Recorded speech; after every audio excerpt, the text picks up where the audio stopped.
Okay, be honest with me for a second. Have you ever known a word, known the grammar, known exactly what you wanted to say in English, and then just didn't say it? Every single day of my life. Right? And it's not because you don't know English. That's the crazy part.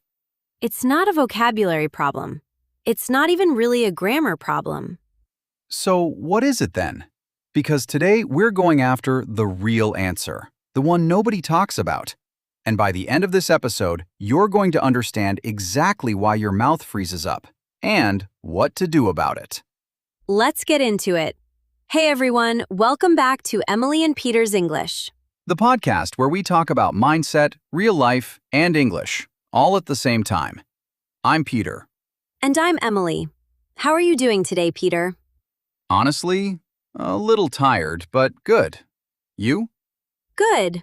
And a little nervous, actually, because today's topic hits close to home for me. So I had this moment a few weeks ago. I was at a conference, and there was this speaker I really wanted to talk to after his talk, someone whose work I admire. And I walked up, I had a whole sentence ready in my head, perfectly formed, And? and I just stood there, smiled, said, "Great talk," and walked away. Oh, I know that feeling so well. It's like your brain writes the sentence and then just refuses to send it to your mouth. Exactly. And what got me thinking is, this doesn't just happen in your first language. It happens constantly to English learners. You know the words, you've studied the grammar for years, and still, the second it's time to actually speak, something shuts down. So today, we're asking the real question. Right, because Peter, you didn't grow up speaking English either. You learned it as an adult, just like a lot of people watching this. I did, and I remember exactly what it felt like the first time I had to order coffee in English, in a real coffee shop with a real line of people behind me. What happened? I knew the sentence, "Can I get a medium coffee, please?" 4 seconds of English. And I stood there, rehearsing it in my head like I was about to give a speech. That's the thing. It's never really about the words. It's about what's happening underneath. And that's true whether you're learning a language or trying to change anything about your life. The fear isn't about the skill. It's about what the skill represents. So in this episode, we're breaking down the real psychology behind the fear of speaking English. Not the surface level stuff, but what's actually going on in your brain. And we're giving you a practical way to work through it, starting today.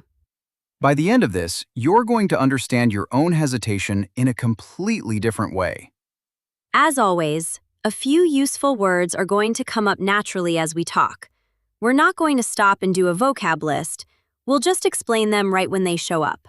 So, keep your ears open. You might pick up a phrase or two without even trying. Okay, so let's start with the obvious question. Why does speaking a language you've studied for years still feel so scary? Because when you speak your native language and you make a mistake, nobody thinks it says anything about who you are. But when you make a mistake in a second language, your brain treats it differently. It feels like the mistake is exposing something, like people are judging your intelligence, not your grammar. That's such a good point. It's not really a fear of English, it's a fear of being seen, of someone hearing you struggle and thinking less of you. Exactly. Psychologists call this self-consciousness. Self-consciousness, an uncomfortable awareness of yourself, especially worrying about how others see you. It's that feeling where you're not just doing the thing, you're also watching yourself do it and judging yourself in real time. I felt that constantly. Even simple conversations, I'd be halfway through a sentence and suddenly, I'm not thinking about what I'm saying anymore. I'm thinking about how I sound. Right. And once you're self-conscious like that, your brain literally has less space left over for the actual task, which is just communicating. It's almost like trying to walk while constantly staring at your feet. You'd normally do it without thinking, but the second you focus on it that hard, you trip. That's a great way to put it. And here's the thing, this isn't a personal weakness. It's just how brains work under social pressure. Everyone experiences some version of this. So it's not that you're bad at English. It's that your brain is protecting you from a social risk, not a language risk. Which brings us to the second piece of this, perfectionism. Oh, this one's personal for me. Tell me. For years, I had this rule in my head. I wasn't allowed to speak until I could speak correctly. Like I needed a license to talk.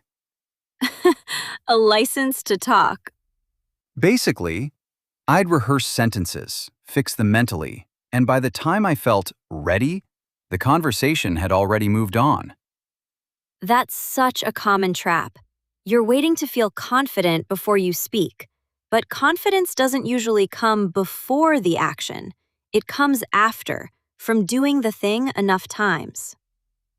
So you're saying I had it backwards the whole time? Basically, yeah. There's this idea in psychology of a mental block, a mental barrier that stops you from doing or remembering something even though you're capable of it. And perfectionism creates a mental block because you set the bar so high that almost nothing feels good enough to say out loud. I definitely had a mental block around ordering food, actually. I'd avoid restaurants where I knew I'd have to speak more than a sentence. See, and that's what perfectionism does. It doesn't make you better, it just makes you more silent. Which is the opposite of what actually helps you improve. Exactly. Improvement requires reps, and perfectionism removes the reps. Okay, so if perfectionism is the trap, what's the way out? This is where mindset comes in. There's a concept. I actually think about this constantly, not just for English, where you stop treating mistakes as failures and start treating them as data. Data, here, meaning information you collect and use, not just numbers. Say more about that. So instead of thinking, I said the wrong word, that proves I'm bad at English, which is a judgment about you, you think, okay, I said the wrong word. Now I know that word, and I probably won't make that mistake again. That's just information. It's neutral. That reframe is huge, actually.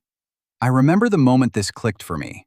I mixed up borrow and lend in a meeting.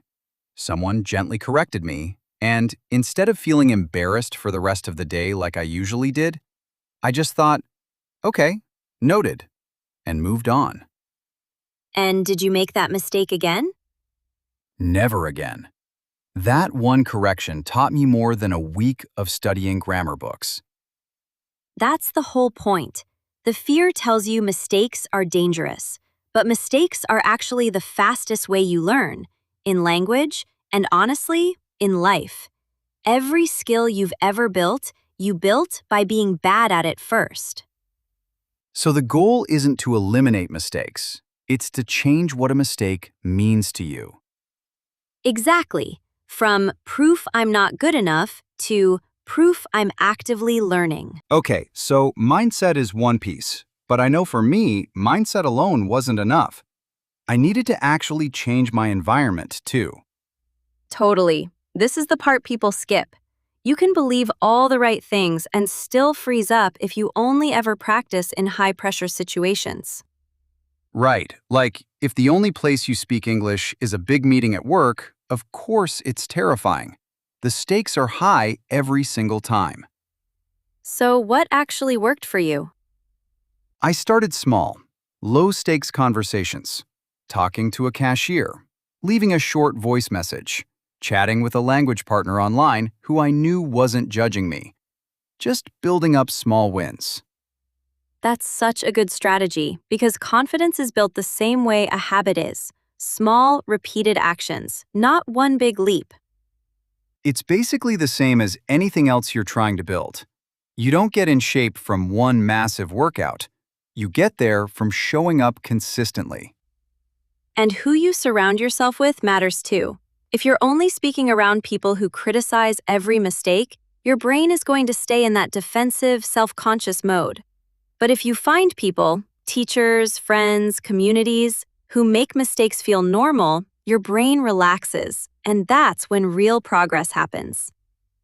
It's kind of beautiful, actually. The fastest way to stop being afraid to speak is to keep speaking, just in the right environment. Action changes the feeling. The feeling doesn't need to change first. Okay, so if we had to leave listeners with just one takeaway from today, I'd say this. The fear of speaking English was never really about English. It's about the fear of being judged. And the fix isn't waiting until you feel ready. It's giving yourself permission to be imperfect out loud, in small, safe moments, over and over, until your brain learns that speaking isn't actually dangerous. I love that. Permission to be imperfect out loud. We'd genuinely love to know, what's one small, low-stakes way you could practice speaking English this week? Drop it in the comments. We read every single one. And if this episode helped you see your own fear a little differently, share it with someone who needs to hear it. Hit subscribe so you don't miss the next one. And we'll catch you in the next episode of Emily and Peter's English. Take care and speak up, even if it's imperfect.